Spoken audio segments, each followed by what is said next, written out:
हनुमान बेनीवाल बढ़ा देंगे बीजेपी की धड़कन, चूर चूर कर देंगे भजन लाल शर्मा का सपना। फलौदी सट्टा बाजार ने सबको चौंकाया। नमस्कार, मैं हूं आपके साथ सृष्टि श्रीवास्तव। राजस्थान में लोकसभा चुनाव के पहले से ही बीजेपी ये दावा ठोक रही है कि 25 की 25 सीटें उन्हीं के हाथ लगेगी और उन्हीं को इस बार जीत हासिल होगी। उन्हें जीतने से कोई नहीं रोक सकता।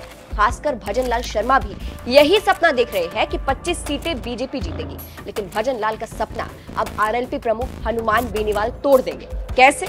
चलिए आपको भी बताते हैं पूरी खबर के बारे में।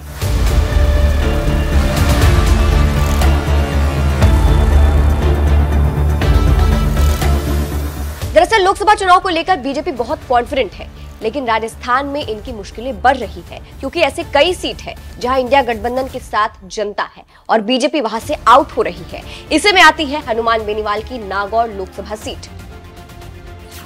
हनुमान बेनीवाल तोड़ देंगे भजन लाल का सपना। अंदर की बात यह है कि आलाकमान ने भजन लाल को मिशन 25 दिया है, यानी राजस्थान की 25 सीटों को जीतने का टास्क। लेकिन भजन लाल के हाथ से कुछ सीटें निकल सकती है। उनका ये टास्क पूरा करने के रास्ते में हनुमान बेनीवाल खड़े हैं। राजस्थान के फलौदी सट्टा बाजार की भविष्यवाणी की वजह से बीजेपी की धड़कन बढ़ जाएगी, क्योंकि इसके मुताबिक भजन लाल का सपना बेनीवाल तोड़ सकते हैं। उनके हाथ से एक सीट छीनकर फलौदी सट्टा बाजार के मुताबिक नागौर में इंडिया गठबंधन की उम्मीदवार और आरएलपी प्रमुख हनुमान बेनीवाल का भाव बीजेपी की ज्योति मिर्धा से ज्यादा चल रहा है। आसान भाषा में समझे तो बीजेपी की ज्योति मिर्धा हनुमान बेनीवाल से पिछड़ती हुई नजर आ रही है, यानी वो हार सकती है। और अगर ऐसा होता है तो बेनीवाल भजन लाल से एक सीट छीन सकते हैं, वो जीत हासिल करके।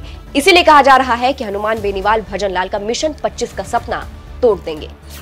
नागौर लोकसभा सीट, अब बात करें इस सीट की तो उसके बारे में आपको विस्तार से बताते हैं। नागौर राजस्थान का एक छोटा सा शहर है। इस सीट के 8 विधानसभा क्षेत्र हैं।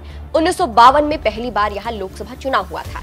इस सीट पर बीजेपी कांग्रेस दोनों पार्टियां जीतती आई है, लेकिन इसे कांग्रेस का गढ़ कहा जाता है। यहाँ 10 बार कांग्रेस के उम्मीदवार जीत चुके हैं। 2019 में एनडीए के टिकट पर हनुमान बेनीवाल ने चुनाव लड़ा था और उस वक्त कांग्रेस के टिकट पर चुनाव लड़ने वाली ज्योति मिर्धा को हराया था। इस बार बेनीवाल इंडिया गठबंधन के टिकट पर चुनावी मैदान में है।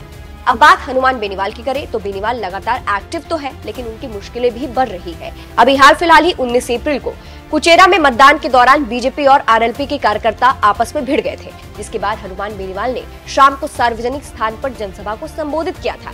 इसी के चलते उनकी मुश्किलें बढ़ गई थी, क्योंकि इनके ऊपर यह आरोप लगा था इसको लेकर कि बेनीवाल ने बिना अनुमति के जनसभा को संबोधित किया।